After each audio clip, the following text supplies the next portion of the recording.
that preserves our life is the one that shows us what to do. Let's not never cease to give him praise when we have the opportunity.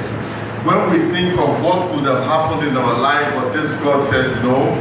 Mercy says no. Anytime justice comes, anytime the enemy comes and says that this has been done, even sin, even mistakes, mercy says no because of this Jesus. Let's celebrate him one more time. Thank you, thank you, thank you, thank you. We appreciate you, Lord. Thank you, Heavenly Father. I commit this meeting to you in your hands this evening. I ask that you take charge and speak to your people. Those present here, those watching on the internet, I ask the Lord, let there be a part of you that is deposited in them today. Let there be a wisdom from your throne of grace that is put in them today. That there will be a transformation and reformation in Jesus' mighty name. Amen. Hallelujah. You take your seat. Okay, welcome everybody to continue to march on to what the Lord wants us to achieve in this 2020. Tonight we're talking about navigating between faith and fortune for the Christian believer. This one is really a talk that we need to have. I think that we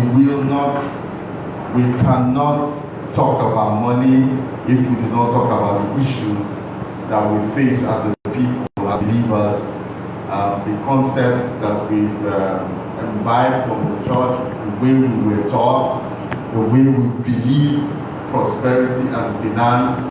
That's been a major issue. Being a pastor, I get to understand some of the frustrations that young people have. They have quite a lot of frustration because they cannot understand why they do certain things and they are not getting financial reward.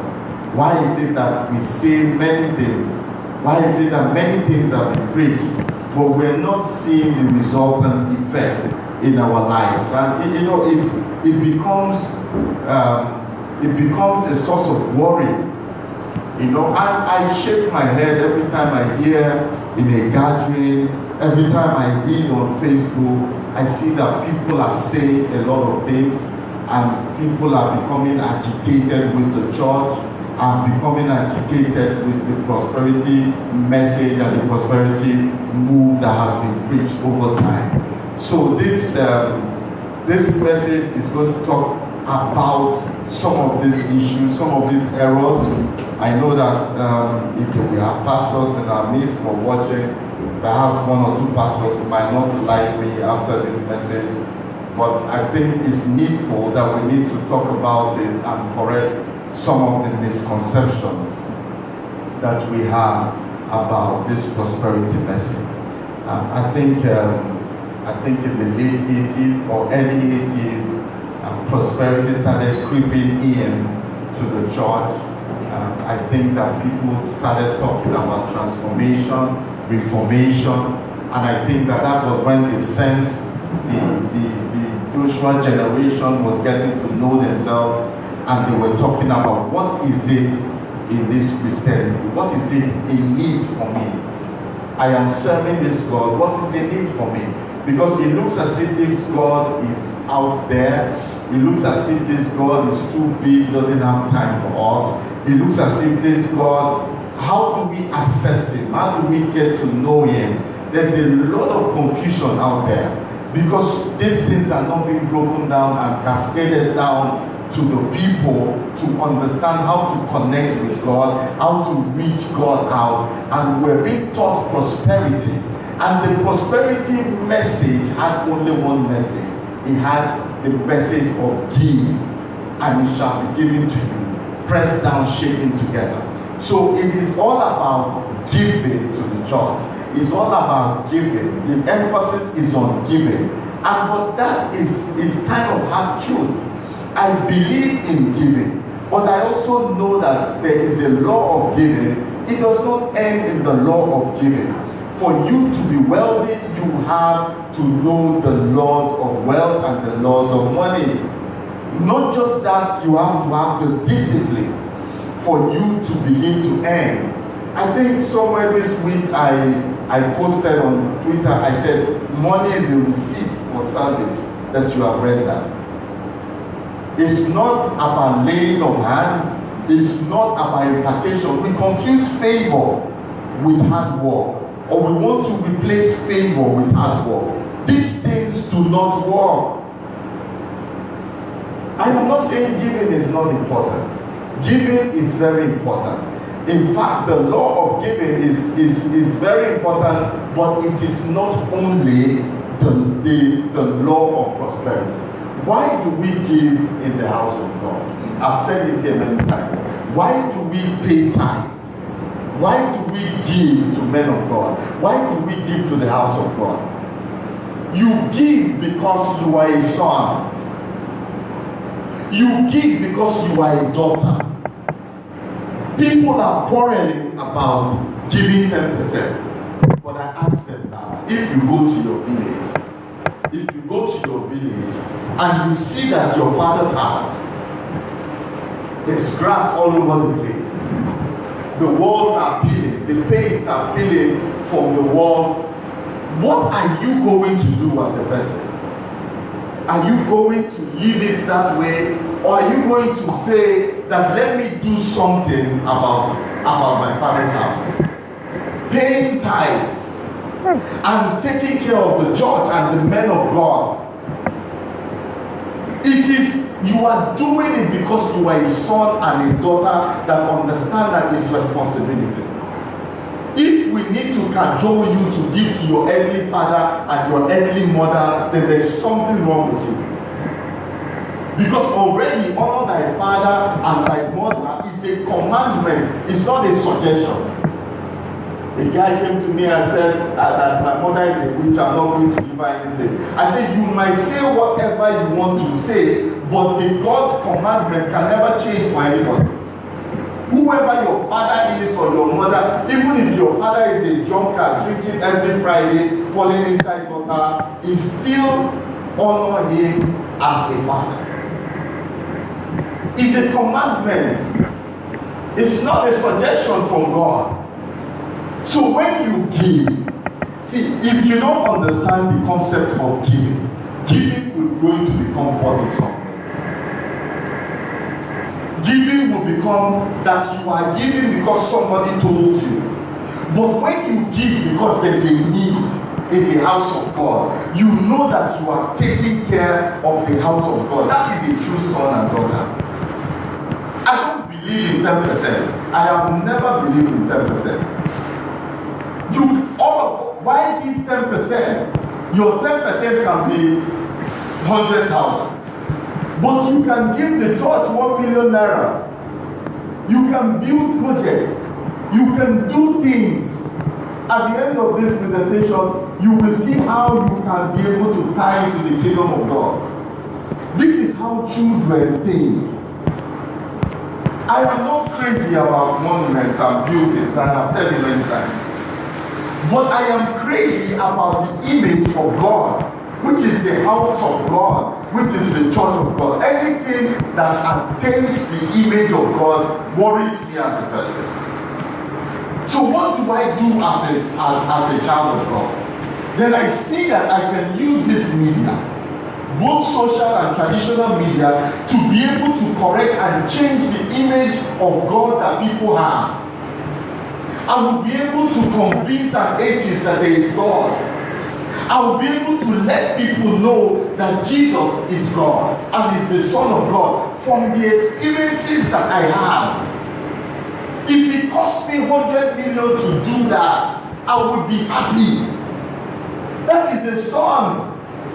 I'm not doing it because of 10%. I can give 10% of 10 million and the church cannot do it because the burden that is on you is the burden God has put on you because God has given you the grace to be able to do it. So there's a grace on you to be able to do that thing that is worrying you about the house of God. This is the believers. This is sons that they don't need to cajole you to do anything about your money. So when you are giving, God is looking at you as this is a true son. This is a true daughter in the house that is giving, that understands.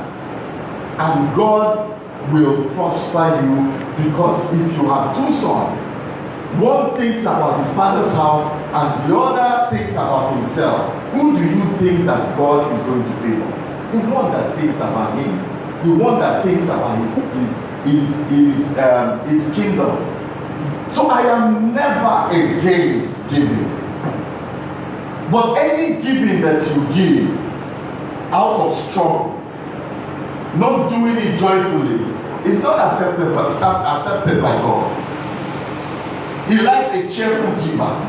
Give with understanding.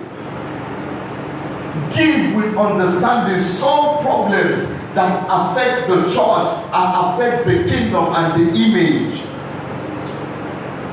So I believe in giving. You give from the abundance of the resources God has helped you acquire.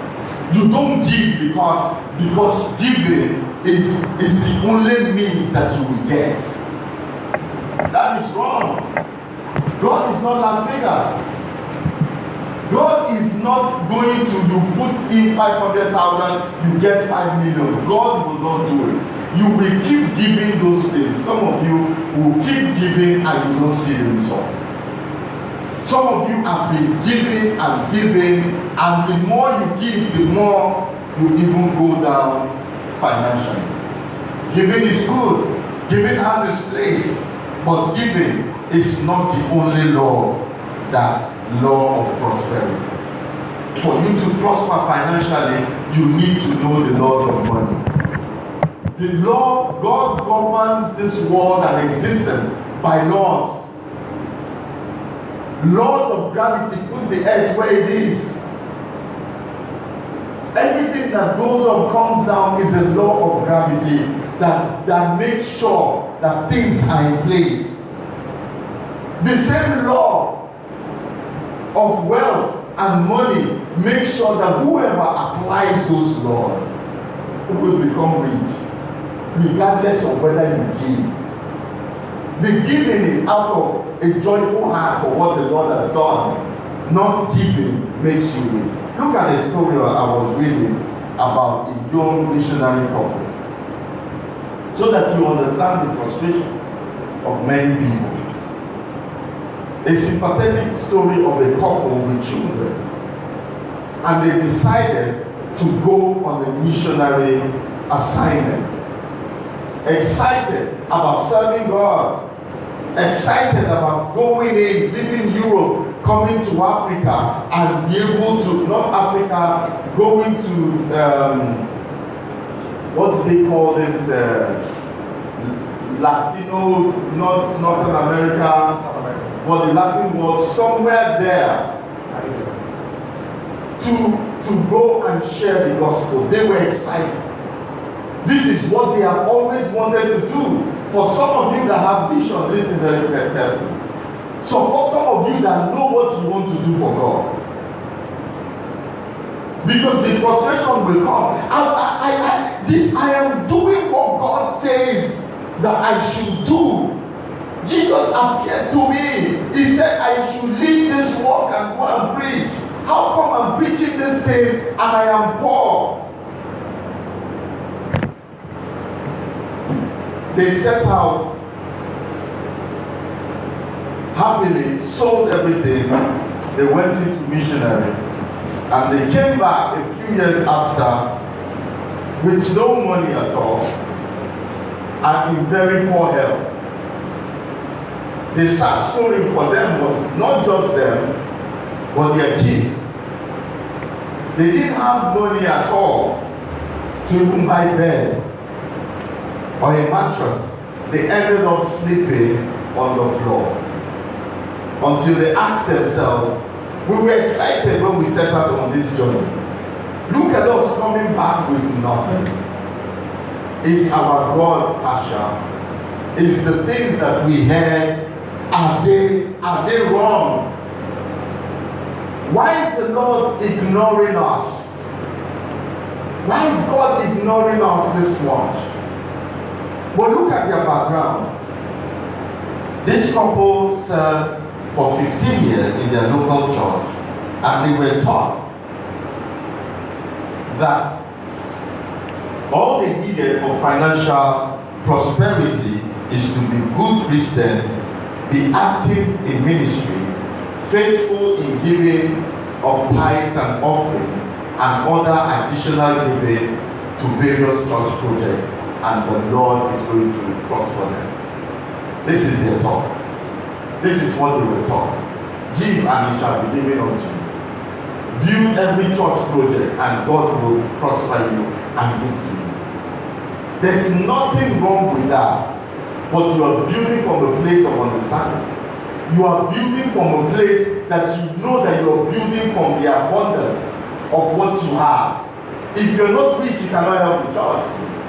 I thought I think it's the meat of our money, that they told 5 Christians and said to them, and if you have 10 million naira, what are you going to do? All of them were talking about, I will do charity, I will do this, I will do that. Nobody ever talked about growing that money.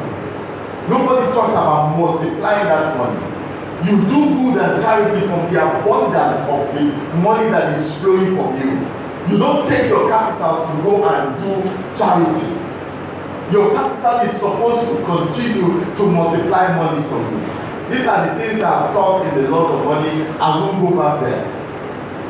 But you need to understand that it's from the abundance that you're able to do those things. And that's when the favor comes. The first law and the second law is what you do, but the third law, investment, God brings opportunity to you. God brings investment opportunities. God brings people into your life and gives you investment sense and know-how. These ones are for God has his own work, you have his own work. Everything God created, he put round laws and he put round principles that govern the way we behave and the way we do things. But we have this mentality that the more we keep giving, the more that same money will come back to us. I think it's time for us to wake up. I think it's time. All of us here has given with that same mistake in our minds. But that has not brought us prosperity. The laws that I teach about money and prosperity is out of my own frustration. I am the first to jump out and give towards building projects. I am the first to jump out and do whatever I am being told that they need money here. I am the first. Look, there is nothing wrong with that. But you are giving because you are believing that I give this Sunday. Before the next Sunday, I am going to multiply that money. There is going to be a manifestation, a move of God, and there is going to be a multiplication. I give 1 million, I expect, I gave the first 5 million, the first 1 million I gave, I tied it to something. I tied it to a financial breakthrough. I tied it to certain things that did not work and has never worked till today. So why is our God passion? It's not passion. We don't understand him. We don't understand that he's not moved by our pride. He's not moved by our poverty. He's not moved by our pain. He's moved by our principles. You will be a tongue-talking Christian.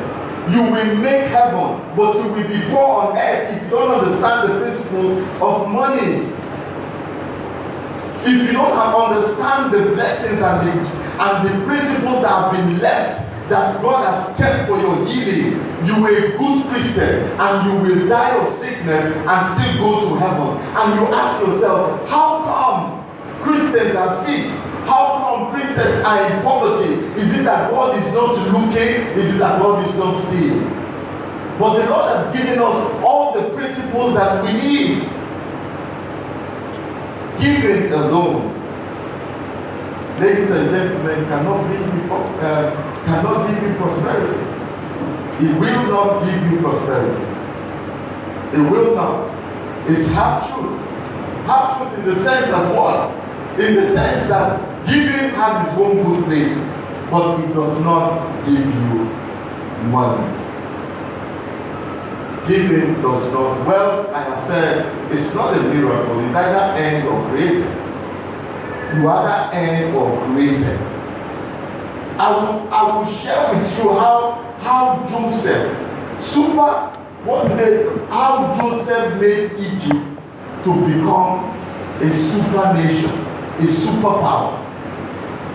To become a superpower, you create wealth, you build wealth.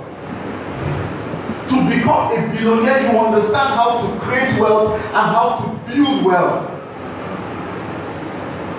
Prayer is just like grease upon a door, grease on hinges of a door that make it open fast and make it open well. But it does not open the door. If I grease this door now, the hinges, I grease it when I close the door. Does it open the door every time I come? You have to have a key to be able to open the door so that you can access the other side. Favor helps you, is a vehicle that helps you to the other side, but it doesn't open doors.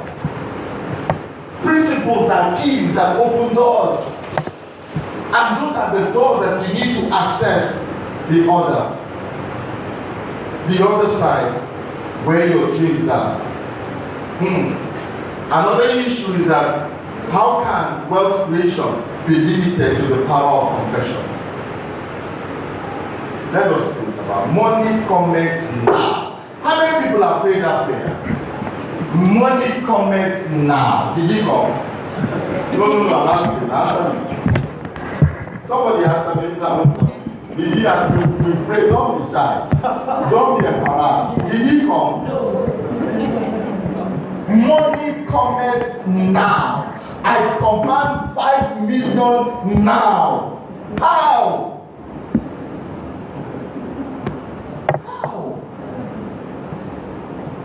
Wealth is systematic accumulation in fact, wealth is applying the principles and concepts that bring about accumulation of money, of abundance. There are things you do. Why do we have rich people and poor people? Because there is knowledge gap. The rich people have certain knowledge that the poor people do not have. You keep doing things like the annual program we do every year. Every time we do one program, every year we do a program, then we realize wisdom to make it better. We now realize the foolishness. We now realize the foolishness of our actions the year before. That's why we were not able to get the achieved result. Someone hearing me? So it means that without that experiential knowledge, we will not be able to make it work better this year. So there are some things that are being changed. There are some things in the pipeline that we have realized our mistakes of last year. Now we are now using it. We're not changing it so we can have. Tell me, this year we do the 10th edition. Can I lay hands on you and say, go, God has called you to become one of the greatest organizers of business summits, and you don't have the experience?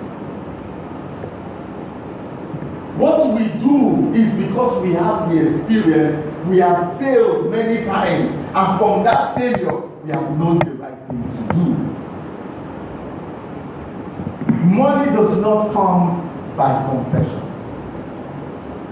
So the emphasis should be, please, for those of you that are pastors, those of you that are going to become pastors, I think that we need to begin to teach our congregation that they must be involved with certain things that aid wealth accumulation or creation, like goods or services.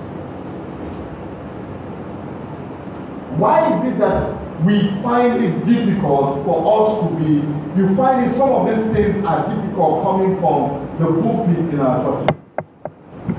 Why? Because the pastors don't know it. And there's nothing wrong in not knowing it.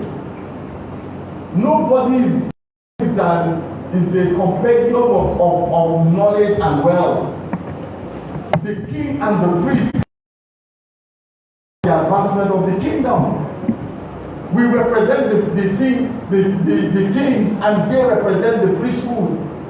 We must work together for believers to begin to get into their place. We must begin to encourage our children to be the best in their career. We must choose career paths for our children. We must determine and let them know that the only way to wealth is by if you are producing a service or you have a product. We cannot all be jack of all trades.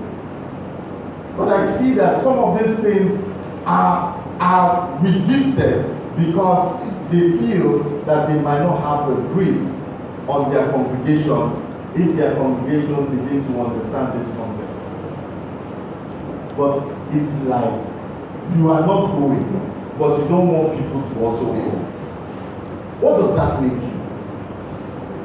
I think it's time for us to free ourselves. Many years ago, it's not even too far. I think it's 5 years ago or something, 5-6 years ago, someone stood in this place in our meeting and said, please, he wants to find out that if a pastor curses you, if you leave a church and pastor curses you, that curse stay on you. Yeah. Till last year, I heard someone say that pastors release curses. If you leave this church, you are called. Because of greed, because of stronghold on the people. You are gifted in salvation. Doesn't mean that you cannot have someone, a pastor. God sends you pastor. I believe it's a teamwork. God sends pastors to preach the different aspects of our life as believers. So we must give other people chance to express their gift. Some all they preach is salvation. Some all they preach is relationship.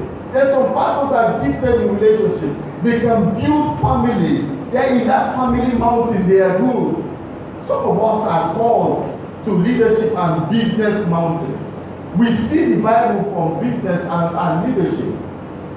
This is our call. All of us coming together will give the church a healthy outlook. We feed the people the appropriate meal. Let's look at the second error of this prosperity movement that has come, emphasizes on people and not on God. This is where get rich quick. So you are giving, you expect back. So God is not a living being. God has no desire. God doesn't want anything. So what it does is that all that we are thinking is cars. Prosperity message has just produced self-centered believers and Christians. What is the need for me? When a man of God comes, what is it? What they want to hear is that you prophesy that thing that touches them. That tomorrow a businessman here today will make 10 million. That's what they want to see. That's what they want to hear. And that's why many of us fall into the grave of prophecy. Many of us fall into the grave of those people that tell you these things. They tell you these things and without telling you how to create and build wealth to get to that place. The emphasis is on meeting personal needs, paying bills, satisfying the lust of the flesh, the lust of the eye, and the pride of life, houses, spouses, friends, in the right setting. The main purpose, ladies and gentlemen, for having money is for us to further the kingdom of God on earth. Our personal needs are secondary. If you don't get it, you will keep struggling. When you come to a place and you are listening to prophecy and you are dropping money, you don't care about God. You don't think about God. You're just thinking about yourself. And God is not going to sit down and be giving money because He wants to perfect the prophecy of His prophets. Our needs are secondary. And He has said, declared in Matthew 6:33, seek ye first the kingdom of God and His righteousness, all these things shall be added. God wants us to be rich. You know why? So that we can carry out His plan on earth. God wants you to be rich so that He can lay it in your hands and say, take 1 billion and come and give Pastor Oche to do his work. You think I'm conditioning you now. That's just true. God wants, there are many ways God can use you as a person. Do you know that God can use you to solve the housing problem for the common man? Through your wealth. God can give you so much wealth and give you an idea that He can build affordable houses for people. Have you not seen that the people that make it in life are people that are solving the problems of common men? Why is it that Bill Gates made it? He said, no, everybody should have a piece. It had to be simple. Why is it that we have Ford Motors, very successful? I have read here his vision, his dream for the common man to be able to ride, enjoy life, and not riding on horseback, not trekking. And these are the things that will make God to prosper what you are doing. God wants you to become a millionaire so that you become a channel of blessing to others, not an island of blessing to yourself. The money is not for you. The knowledge you have is not for you. God has put those things for you to be able to pass it across. For you to pass it across. One day in the study, the Holy Spirit laid it in my heart. That what will you do for your siblings? What will you do for your father's house? I said, what will I do for my father's house? I wrote it down. My only regret is not going to be around to see. Then he said, oh, what will you do for your siblings? And I started thinking, because I didn't have them in my mind. Most of us, it is when it gives you an idea that will make sure nobody will disturb you, because you see, he has never gone through that.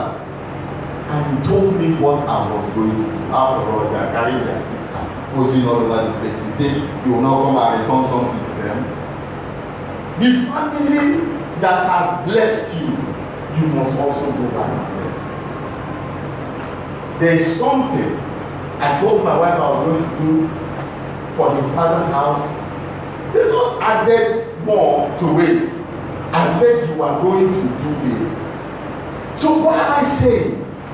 You blessing, you be a blessing to people. Not an island all by yourself. And this prosperity movement talks about only you. When you come into church, you are just thinking about God telling you it. I met a young man coming out of, he was living in the estate near, I said near me, he was coming out from, I was driving, I knew it was a prayer house. He was coming out from the prayer house. And I was like, you have changed, though. You are going to church, you are doing it too. So I asked him about his friend. He said, his friend has got, he has made it now. He has gotten it, that he has moved on. I said, so is it that he's gone to church? He said, no, now that is not in there. He's gone back to his normal life. So I now said, how about you? When God answers you, what will you do? He said, pastor, we are not pastors now. We're just surviving. shall say, you will say, no, because I know I'm not as bad as him, but I'm not the pastor. What he was saying is that he's just going there to get what he wants, and he's never going to look at God. Worst case, you come to a house of God, a place like this. That's why it does not touch you when you come here to look around and say, what can I do for the kingdom? No. You are just here to get the knowledge and go. Somebody gave this man that is talking the wisdom and knowledge. There's a source of all this. And Christ is the source. You go to a church. There's a reason for all that gathering. There is someone behind it. So, but you get what you want. Then the next thing you apply from Dubai to London to America, there's nothing wrong with it. But you are forgetting. You are forgetting that wealth, that river of wealth has a source. And all they have to do is, God has to do is send some militant angels and just go and block it. Resource control. It's for help, it's not for you. Yes, now. Because you are not delivering. The essence of wealth is the kingdom of God. The essence of money is the kingdom. See, you can become a billionaire, but if you have this mindset that is all you, that all this money that you are having is just for you and your family, that money gradually will go. Look into the things that matter to God. The things that matter to God are people. They are people. There is work, His gospel. And you can make a change in the world. And you can partner with God and say, God, I will solve the housing problem. I can solve electricity problem with alternative energy. I can do something to alleviate the pains of the masses. This is what God wants to hear. So your business is in agreement with God to bring about solutions to people, to the suffering of people. That's a kingdom worker and a kingdom investor. You are making billions, but you are helping people. You are producing cars cheap enough for Nigerians to buy. Tell me who can close that business. You are producing something for the common man, and you give God His own portion. That's where we come back to the issue of tithes. To those that are struggling with 10%. So now, you have this company. You go to God, and you say, God, prosper this business. What you are saying to God is that, God, come in as a senior partner. God, come in as a shareholder in this business. Because this business is going to do what? If that business is not helping mankind, God is not into it. If that business is not going to solve problems, God is not into it. Because it's selfish. And we have all become selfish. We've all become selfish. So, but you're not going to business with God. Every business partner does what? Earns dividend, right? No. But we forget. God gets dividend by dropping 20 naira in offering basket. God gets dividend by dropping 50 naira in the offering basket. That's God's dividend. That is your partner. How do you make him feel? How do you think he will feel by the things that you do? When the sole purpose of your money is to further His kingdom, what are you doing in furthering the gospel? What are you doing by making it easy? What are you doing for making it easy for those that are preaching the gospel? What are you doing? How are you helping them? How are you building? How are you building? I Google pastors. Sometimes I Google rural pastors. Sometimes I'm traveling. I am looking at churches. I'm asking people, what is the reign? Who is the reign in your locality? Is there a man of God in your locality? Some of the things that are in my mind are out of this world. I'm ready from here to travel to Maiduguri to look for a pastor that I believe that is doing the work of God. I don't have to appear to him. Somebody can do that for me and find out what is their need. And some of these people, what they need is a 10,000, 1,000 seater church to make a difference. See, let me tell you, if you do those kind of things, that please let us support their going back. I was moved to go and drop that offering that was for them. That is kingdom. It's not my church. As many as are people, as many as are led by the Spirit of God, I always say, these are the sons. And the true sons and daughters are led to do the real work, the real desire of their master.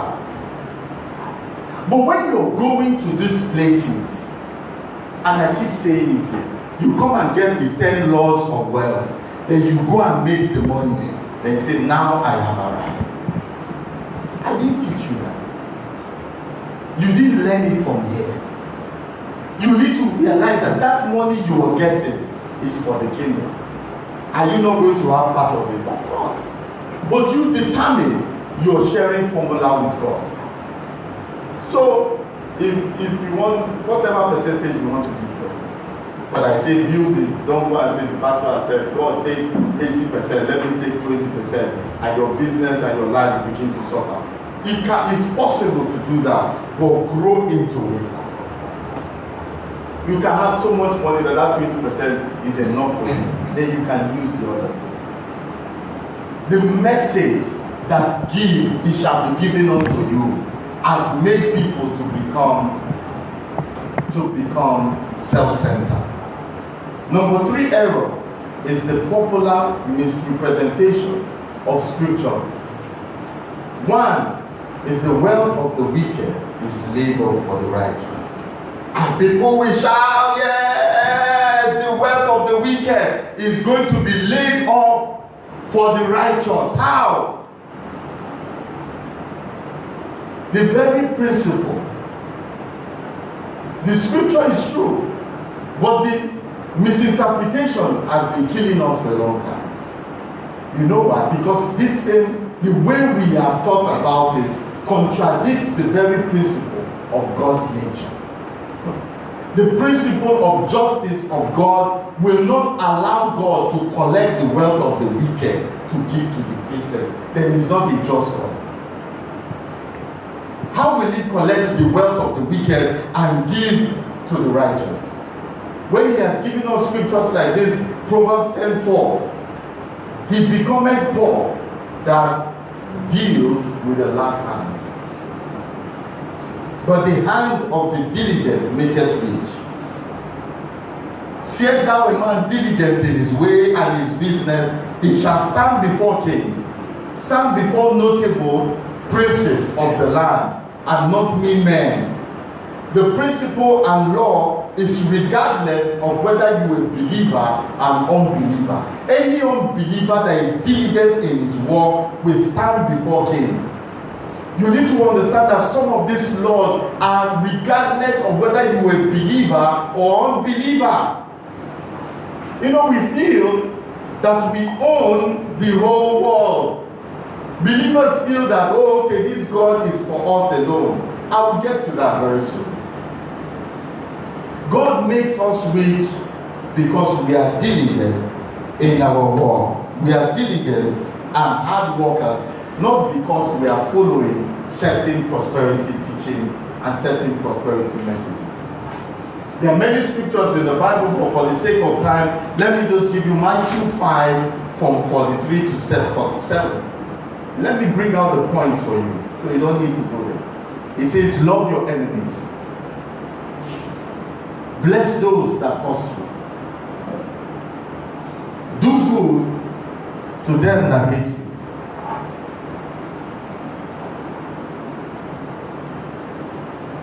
Pray for them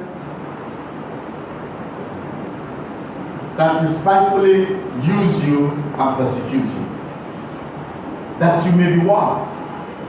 Children of your Father in heaven.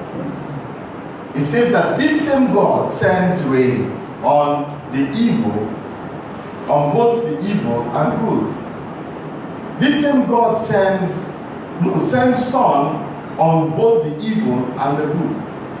This God, the same God sends rain on both the just and the unjust. And he says that if we love only those that love us, what reward is there? But this teaching causes people to hope and to pray for the downfall and misfortune of unbelieving wealthy people. Because so that we can dispossess them of their wealth that we have been eyeing. That's covetousness. That is covetousness. If God is going to look at the Muslim and carry his wealth and give to you, then he's not a just God. When the same God puts diligence and hard work, the Bible says all hard work leads to what? You will start Bible class because all hard work leads to profit. All hard work leads to profit, whether you're a believer or not. These things I'm telling you is the Old Testament. Matthew, Jesus was still available. They called us Christians in the book of Acts, right? So all these laws, all these things, they did not say only the believers. God released it. It's the God of the just and the unjust. Everything that has breath, everything you see in creation was created by God. So God loves the unbelievers, He loves you. It's just that He's not agreeing with God. God has given us a choice. We have chosen to serve Him. But never for 1 minute feel that God doesn't love the unbelievers. He loves them, that's why He's giving them so much room and so much time to come back to them. If God is going to take their money and give to you, then He's not a just God. But our God is a God of justice. Don't pray for the downfall of anyone, whether they are believers or unbelievers. So we are eyeing Dangote this morning now. And the wealth of Dangote will come to the believer. We have been praying that for years. How come it's not working? Don't you understand? It's not working. So let us try it another way. The whole earth is about laws and principles of God. And when God commissioned make a marketplace apostle, He says that go and teach my people, equip them with kingdom principles for success in business, career, and leadership. Because He knows that it's by principle. Obeying the principles is what will give you what you want. And you know what? Obedience is better than sacrifice. In January, I said, this year you will obey. This year you will obey whatever you hear. But don't obey anything that is not in the Bible. Even if I tell you anything that is not in the Bible, anything that your spirit does not, don't do it. I will not do that. I won't do that. I will not do anything outside the Bible. I teach business, career, leadership from the Bible. I won't teach you to do something stupid or crazy, so that you can go and get. Let me leave the things that I wanted to say. Okay, the right way to look at. So, like I said, these teachings are covetous in nature. Achieving Proverbs 13:12 that we're talking about, the right way to look at the meaning of Proverbs 13:12 is to attain wealth when the righteous begin to produce better goods and services than anyone else in the market. When the righteous begin to be the best workers, when the righteous begin to be the most preferred workers in the marketplace, Jesus is glorified.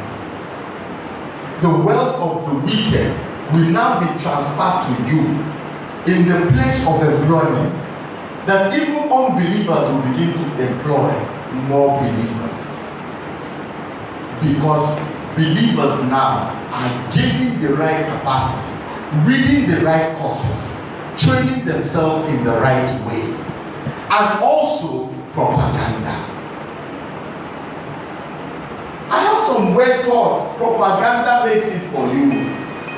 Why is it that believers employ Indians? Do we serve the same God? Do we serve the same God? Are they not good in what they do?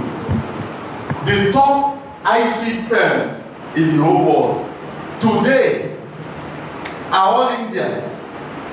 I read it. All Indians. Google, just name it, the CEOs are all Indians. They decided to make it so. They developed capacity for the IT world. I remember in my year 1 or year 2, there's this guy, my cousin's friend, that came from India. So we were talking. I had this maths issue, and the guy was good with maths, so I took it to him and said, please explain. They said, you are from India, now you guys are good in sciences. He told me one thing. He said, it is all propaganda. It is their wish and their desire that they own the IT world. But today, their dreams have come to pass. He said, as at the time he was there, they decided on their own that this is how we want the world to see us. Today, the world has seen them in that way, and they have developed the capacity for it. How about China? You and I here used to throw away China, made in China things. But now China is the new thing. China, we used to learn English and French in university. Now there's Chinese in Nigeria university. Are you aware of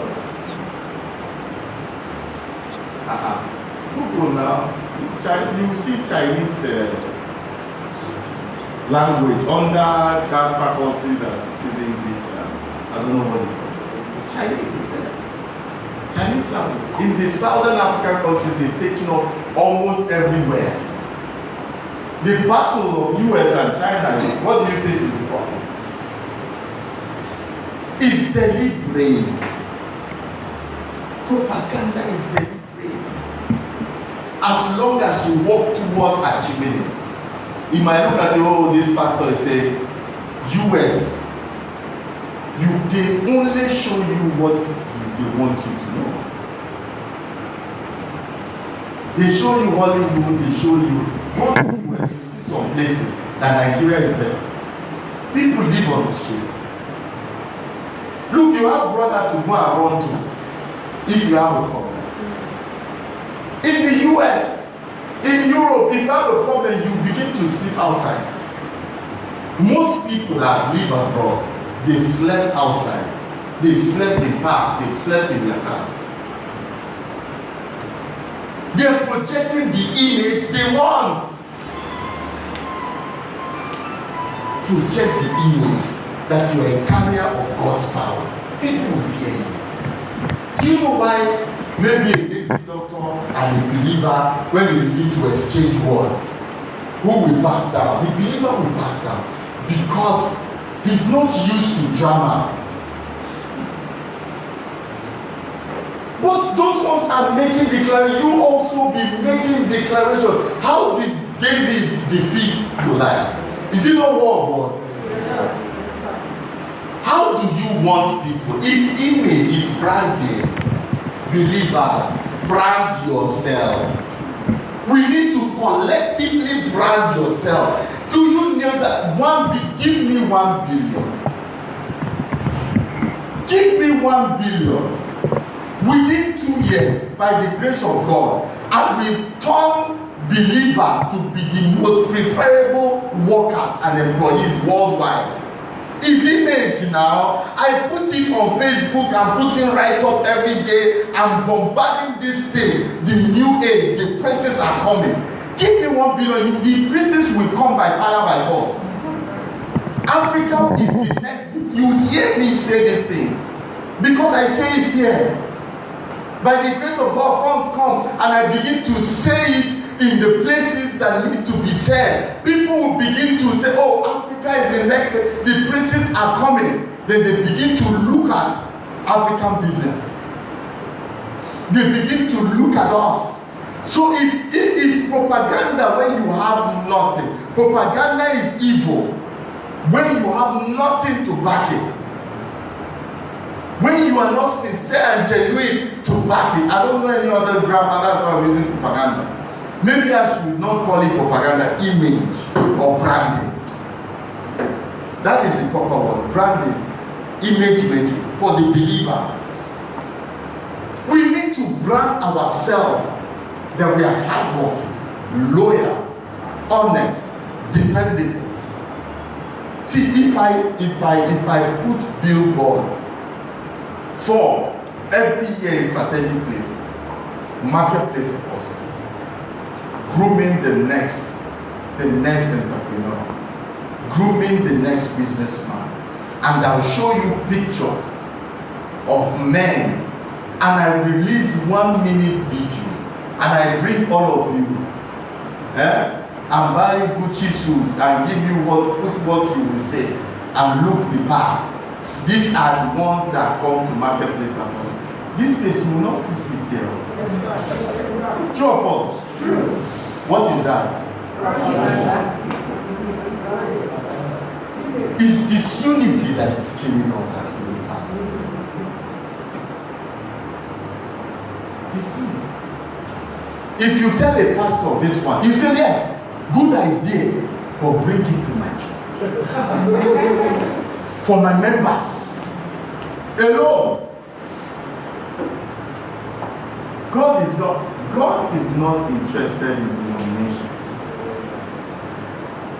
He's interested in people. We are one people under God. Christ, the head of the church. He didn't say Pentecostal. He didn't say Orthodox. The church is one. It is man that separated it. It is man that brought the division, not God. It is time. People will not give me this money to do this branding. You know why? Because they want this branding to be done for a particular church, for a particular faith. I've said it. I've said it. May God cause one person that need to hear it, to watch it on the internet tonight. It's branding. Some of us are in fashion here. It's branding. The guy that sourced for me, do you know how many top-notch people he sourced in Portland? Why? It's not the dress that makes me, it's me that makes the dress. But anywhere I go to ask me, who is your tailor? I'll call this young man. I think 2 weeks ago I said, I'm going to sew 3. I will pay you for labor. You agree? Or that somebody wants you. Do you agree? The guy said, will I be? So the man was there now. The man was there when I said it. Did I come to this world to do free modeling? See, this is how we promote ourselves. This is the unity that is needed. And prosperity message is all about us. It's time we begin to show the world that we have what it takes. Services can be the best. The world does not care who you serve. The world cares about performance. They don't care who you serve. They care about the output of your work. Let's show them quality so that we can come back And they will surely ask us, what is inspiration? They will surely ask, what is the secret behind it? Then you tell them Jesus. Wealth of the world comes only to the believer who produces better goods and services than others, period. Not by confession, money comments, no. Not by giving. Not by giving. The wealth is transferred because the people of the world are buying from you. You are exchanging value for money. And the money for the services rendered, and we are rendering top-notch services. So do you know what praise does? If somebody praises you, say, this man they dress well. Do you know it's a burden on you? It becomes a problem. If you are known as a power dresser in your church, it's a problem.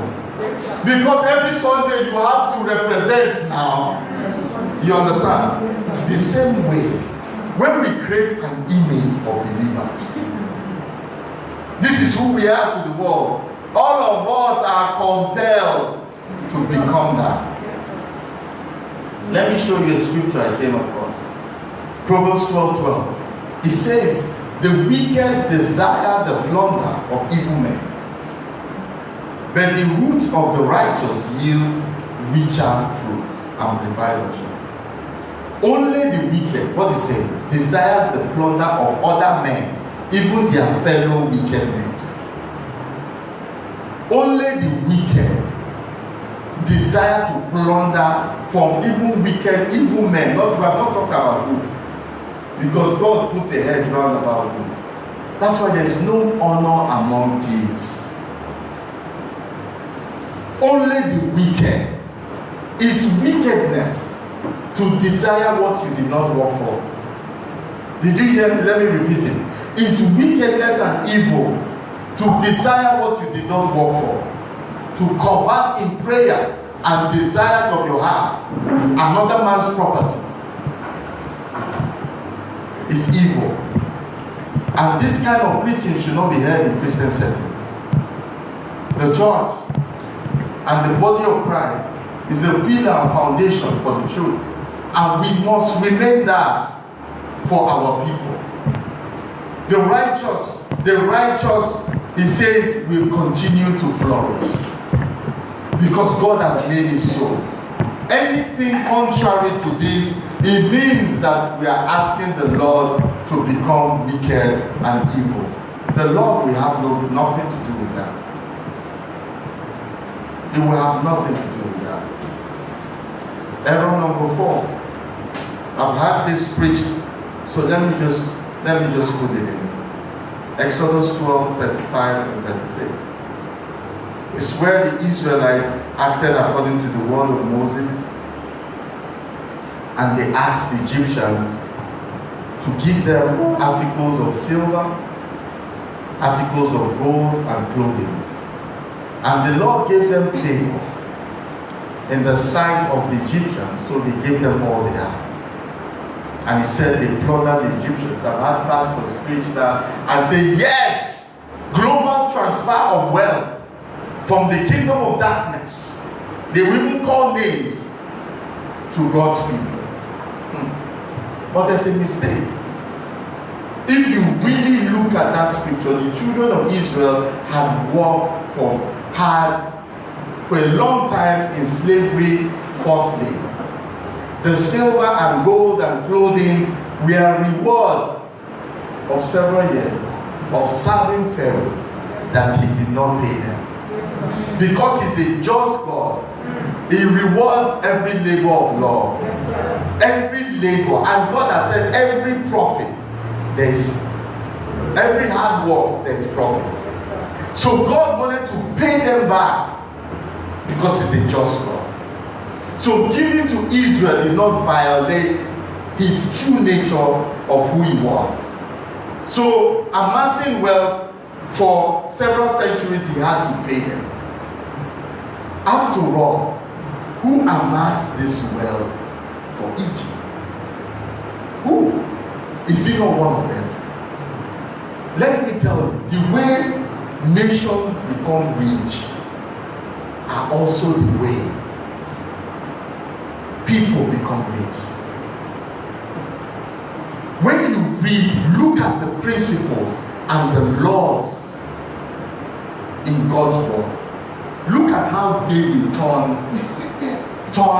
organized society and created wealth for Egypt. So that it's not one day. Joseph gathered, we know, 7 years of plenty and 7 years of famine. And during the 7 years of plenty, he gathered and built the pyramids and all those things. So when famine came, that was when true wealth was transferred. True wealth is transferred from the unprepared to the prepared. True wealth is transferred from the people that they have developed capacity. Good jobs are coming to people that have developed capacity for it. Anybody that has developed capacity for things, those things will come to him. Wealth is systematic gathering, applying principles that bring about abundance. So Joseph gathered all the money of Israel and the known world at that time during famine in exchange for what? Grain. He was very patient because he understood. And when money failed, what did he do? He said, go and bring your livestock. Your cattle, donkey, horses. Bring everything. When the livestock was finished, what did Joseph do? He said, bring your land and the people. He bought over the land and the people. How?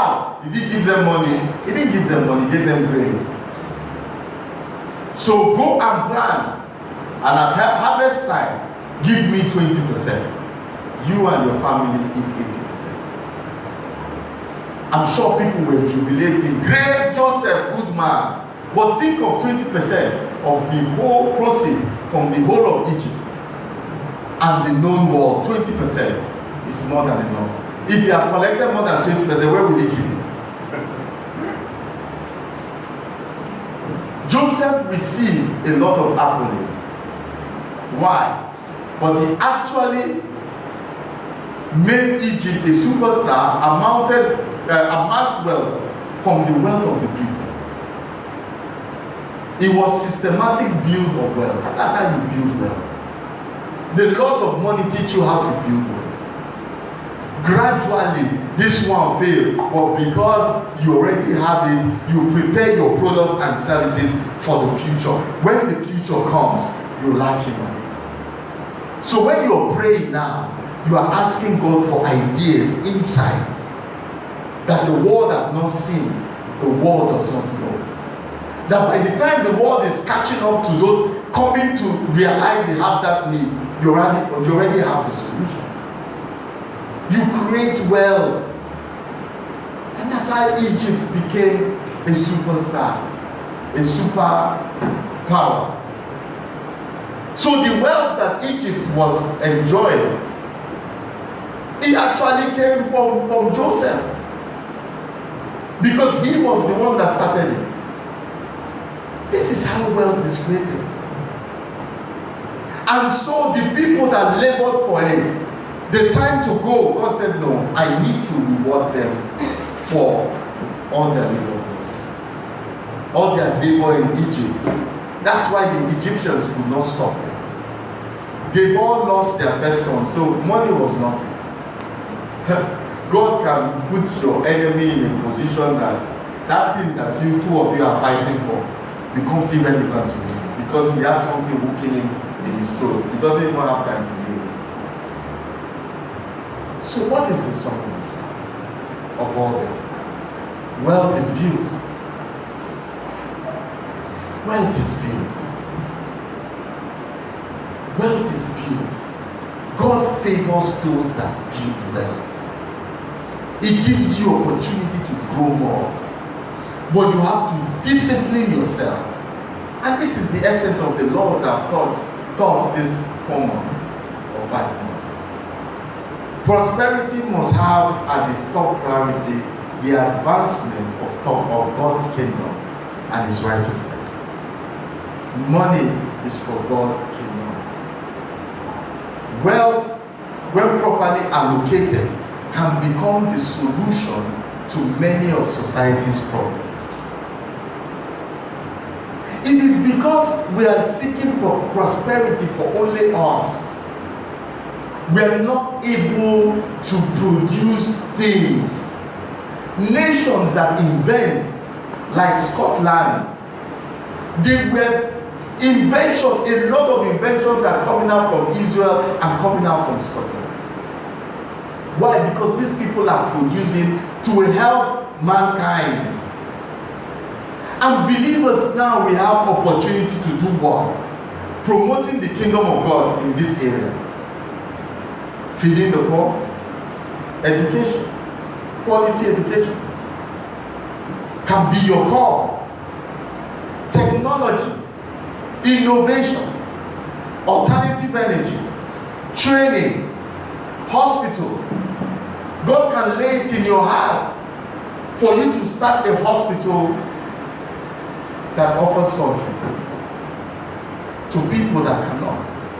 If I have the money, I intend to have hospitals that are handling special cases, special diseases, uncommon diseases that people don't know what it is.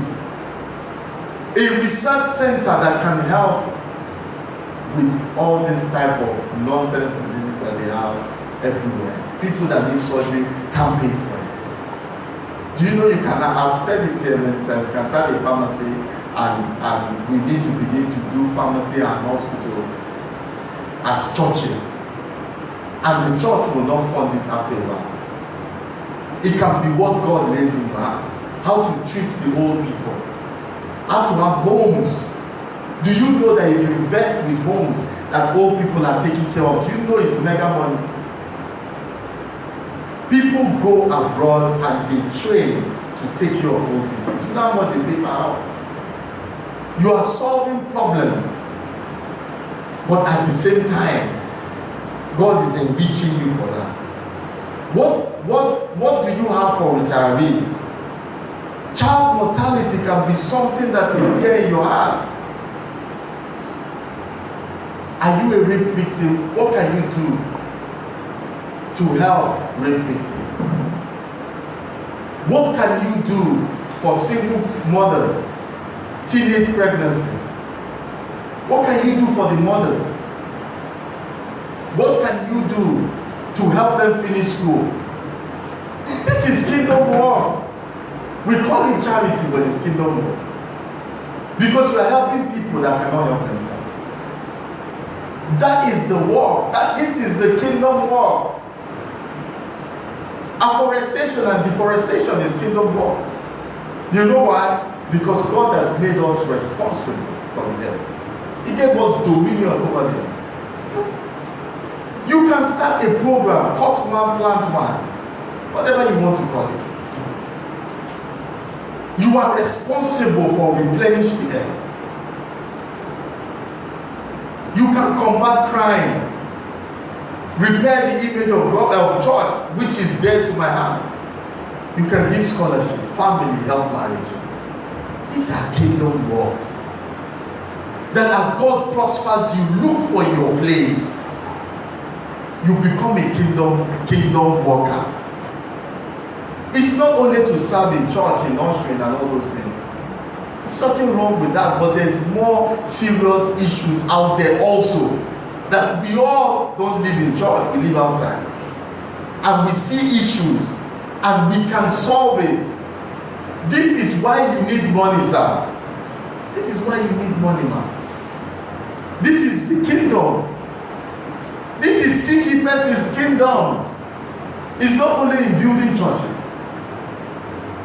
Because that's where our mind goes to. It's not only in supporting the gospel, but the gospel of Christ will be easier to convert single teenage girls when they see the love of Christ to somebody comes to their aid when their families have thrown them out and somebody comes to their aid. Is it not easy to preach Christ to that person, to convert that? That is the love of Christ. That is the kingdom law. And you see all these things I've said, you can't do it without money. So you must think about money seriously. You must seriously. And brothers and sisters, there is work to be done. I want to broaden your mind that the world is suffering because we have not come into our element. We have refused to come into our element. If you come into millions and billions, most of us will not think this way. But guess what? The unbelievers are thinking this way. That is why it looks as if they are prospering over believers.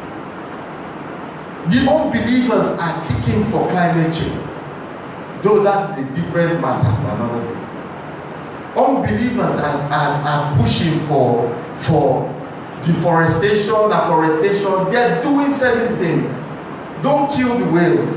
Don't do this, don't do that. Preserve the animals. Because we have the responsibility.